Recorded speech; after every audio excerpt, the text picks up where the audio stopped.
Well, I'm the president and the chief executive of the Canadian Museum of Civilization Corporation. And that's the official name, the corporation, because it includes several museums.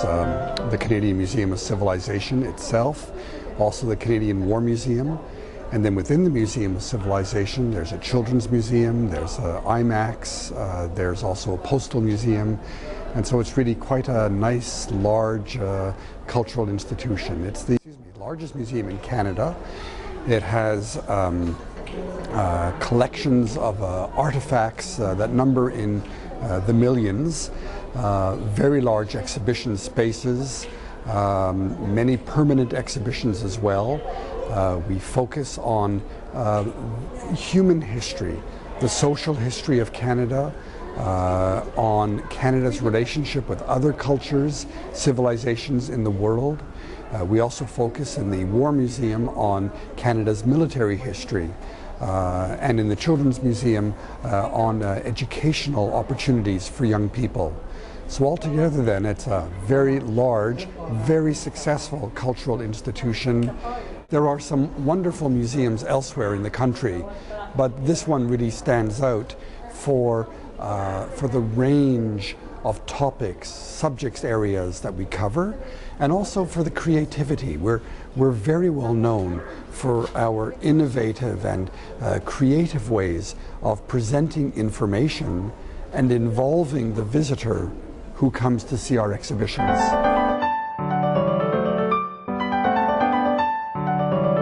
The museum itself was founded as part of the government's geographic survey going back 151 years ago. So it's 1.5 centuries old.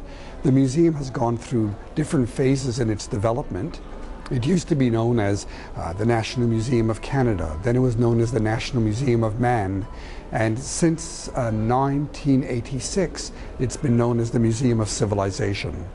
But the building that we're in, a very, very beautiful building all around us, this building was opened in 1989, and all of the old museum materials were brought here, and a totally new approach, a renovation of approach to exhibitions, to research areas, to collections, was all installed here.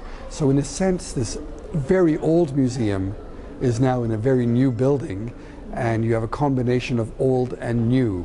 It's a little bit like Chinese civilization, a combination of old and new, continuity and change. It's publicly owned, so it's a crown corporation like the Canadian Broadcasting Corporation. It is owned by the public of Canada through the government, but we operate independently of government. In Canada, as you know, that's called the arm's length principle, so that we operate at the distance of an arm from the government. The political people in government do not want to tell us do this, do that, and they do not tell us to do that. They allow for intellectual independence and academic research, management independence, but at the same time, it is the government that says, well, how is the money being spent? Because they are the source of a lot of the money that is here. Not all of it. We do fundraising.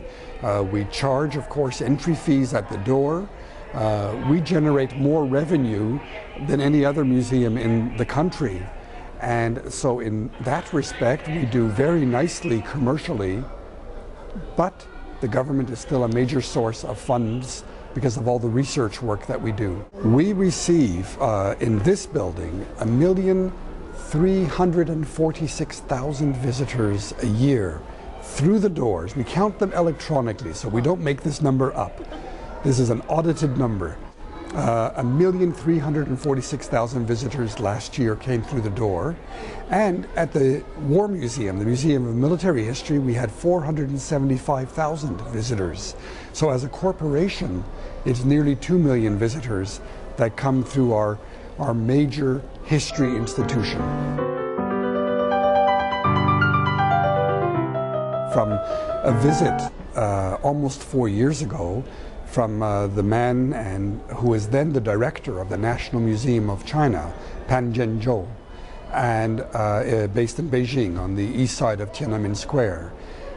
He came with a delegation because he was looking at modern museums in North America to gain some ideas for a renovation that they were planning in Beijing.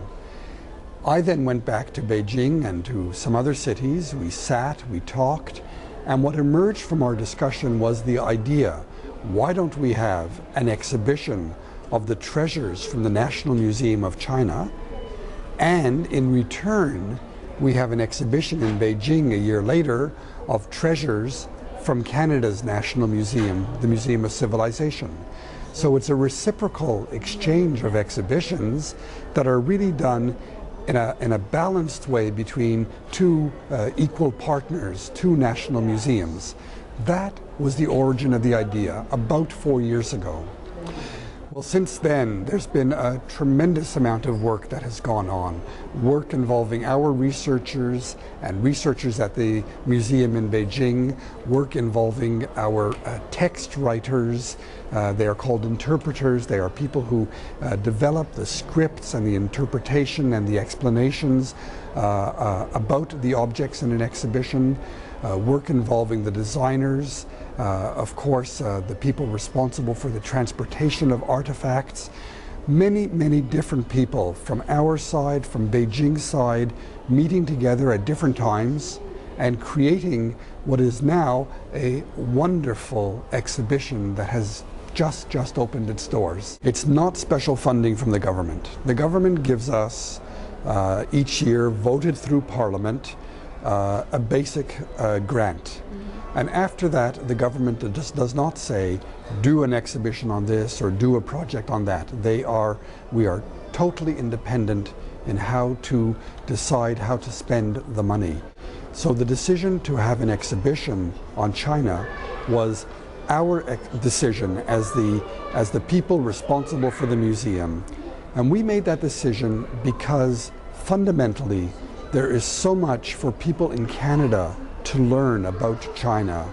There is so much to explore for people to understand 5,000 and 6,000 years of continuous cultural development, for people to understand how the material objects, the artifacts, whether it be vases from the Tang Dynasty, whether it be Celadon ware from another period of time, whether it be the bronzes from earlier periods, what do they tell us about how people lived in China?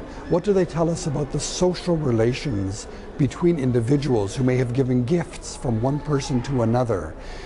What do they tell us about how people were buried when they died and the spiritual beliefs of people in China at a certain period of time? This is why an exhibition in a museum is so important, because it's in a museum that you see the objects. You don't see photographs, you see the real thing. And you are able to read and to listen to the audio guide, and you are able to go to lectures and then look again at the object, and from the object comes a deeper understanding of the culture, of the civilization, of the many periods of time in an amazing country that is called China. Believe me, as we stand here today, the security is all around us.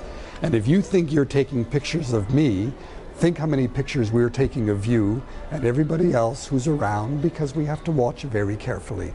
We take very great care. It is not the first treasures exhibition that we have. We had the Dead Sea Scrolls here several years ago from Israel. As an example, we have had other remarkable exhibitions. We have systems in place, we are very careful, and of course we protect these items. We also protect them in the way that they are handled in the environment, because every object has to have protection for humidity, protection for heat, protection from light, and all of that is part of the overall presentation and security of an exhibition. We're very careful.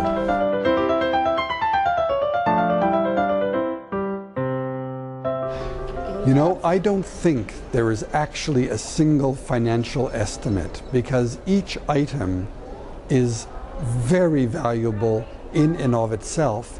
We also have 23 items that are deemed to be highest grade national treasures from China, highest grade as measured by the government of China. And each one basically doesn't have a monetary value. It is of such great importance to history and culture that money cannot measure its real worth. So for me to tell you that these treasures are worth $10 million, that doesn't even begin to estimate what they're really worth, or $100 million. They are treasures from an ancient civilization, protected now in a modern country, and part of what we present to the world to help the world, and particularly Canadians, understand more about China.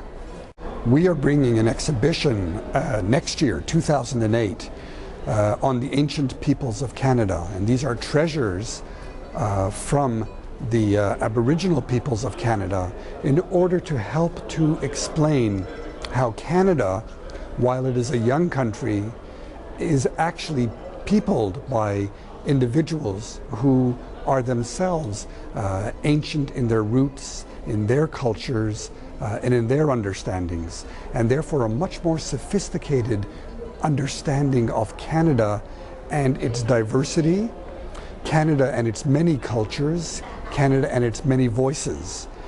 We also want to explain in this exhibition how Aboriginal peoples are part of the living nature of Canada. They are not simply people from the past, they are people of the present, people whose communities are alive and vibrant and creative even today. And that is going to be shown in Beijing during the Olympics period in August of 2008, but it's going to stay on in Beijing for several months longer, so that people who are in Beijing living there, or people who are visiting there, will have the choice, the opportunity of seeing something quite amazing and quite beautiful, and that also deals with ancientness and modernity, but in a faraway country for them. The faraway country is called Canada.